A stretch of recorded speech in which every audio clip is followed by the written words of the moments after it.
ಬಾಗಲಕೋಟೆ ಉಪಚುನಾವಣೆಯಲ್ಲಿ ಕಾಂಗ್ರೆಸ್ ಅಭ್ಯರ್ಥಿ ಉಮೇಶ್ ಮೇಟೆ ಭರ್ಜರಿ ಗೆಲುವು ಸಾಧಿಸಿದ್ದಾರೆ. ಬಿಜೆಪಿ ಅಭ್ಯರ್ಥಿ ವೀರಣ್ಣ ಚರಂತಿಮಠ ಸೋತಿದ್ದಾರೆ.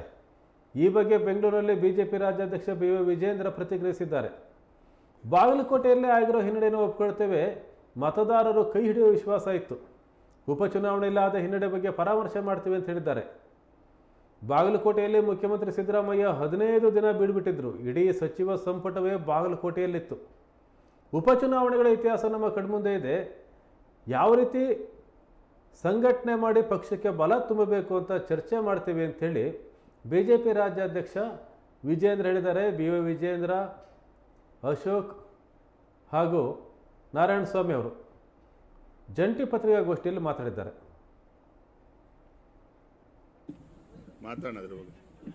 ಪಂಚರಾಜ್ಯ ಚುನಾವಣೆಯಲ್ಲಿ ಬಿಜೆಪಿಗೆ ಮತ ನೀಡಿದಕ್ಕಂತ ಎಲ್ಲ ಮತದಾರರಿಗೆ ಕರ್ನಾಟಕ ಬಿಜೆಪಿ ಪರವಾಗಿ ಅಭಿನಂದನೆ ಸಲ್ಲಿಸ್ತಾ ಇದ್ದೀರಿ.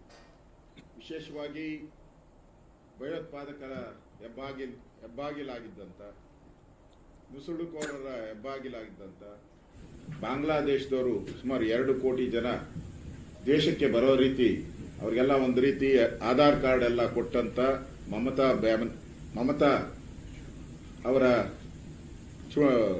ರಾಜಕೀಯದ ಜೀವನ ಇರ್ಬೋದು, ಸರ್ಕಾರ ಇರ್ಬೋದು, ಇವತ್ತು ಅಂತ್ಯ ಆಗಿದೆ.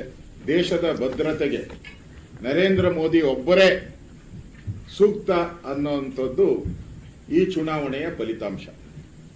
5 ರಾಜ್ಯದ ಚುನಾವಣೆ ನಡೀತಾ ಇದ್ರು ಕೂಡ ದೇಶದ ಗಮನ ಎಲ್ಲನೂ ಕೂಡ ವೆಸ್ಟ್ ಬೆಂಗಾಲ್ ಕಡೆನೇ ಇತ್ತು.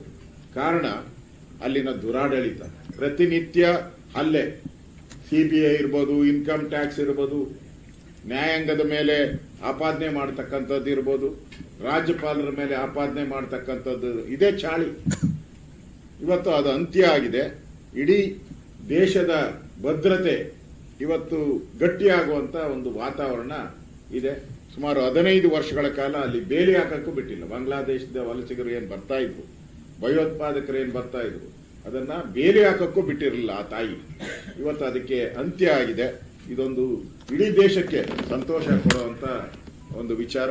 ಇನ್ನು ಉಳಿದಂತೆ ನಮ್ಮ ರಾಜ್ಯದ ಅಧ್ಯಕ್ಷರು ಹೇಳಿದ್ದಾರೆ, ಎಲ್ಲಾ ರಾಜ್ಯಗಳಲ್ಲೂ ಕೂಡ ಟೋಟಲ್ ಆಲ್ ತಗೊಂಡಾಗ ಬಿಜೆಪಿಗೆ ಜನ ನರೇಂದ್ರ ಮೋದಿ ಅವರಿಗೆ, ಅಮಿತ್ ಶಾ ಅವರಿಗೆ, ನಮ್ಮ ರಾಷ್ಟ್ರೀಯ ಅಧ್ಯಕ್ಷರಿಗೆ ಬೆಂಬಲ ಕೊಟ್ಟಿರೋದು ಸ್ಪಷ್ಟ ಕಾಣ್ತಾ ಇದೆ.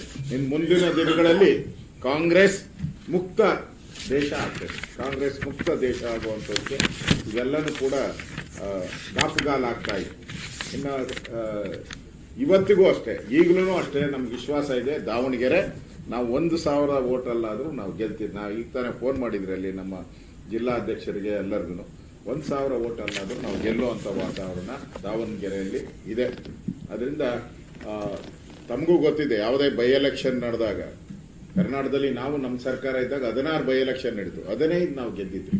ಇದು ಸಿಂಪತಿ ಮೇಲೆ ನಡೆಯುವಂತ ಚುನಾವಣೆ. ಅಲ್ಲಿ ಕಾಂಗ್ರೆಸ್ಸಿನ MLAಗಳು ತೀರೋಗಿದ್ರು, ಅವರ ಸಿಂಪತಿ ಮೇಲೆ ನಡೆಯುವಂತ ಚುನಾವಣೆ. ಆದ್ರೂ ಕೂಡ ದಾವಣಗೆರೆಯಲ್ಲಿ ಒಳ್ಳೆಯ ಫೈಟ್ ಅನ್ನ ನಾವು ಕೊಟ್ಟಿದ್ದೀರಿ.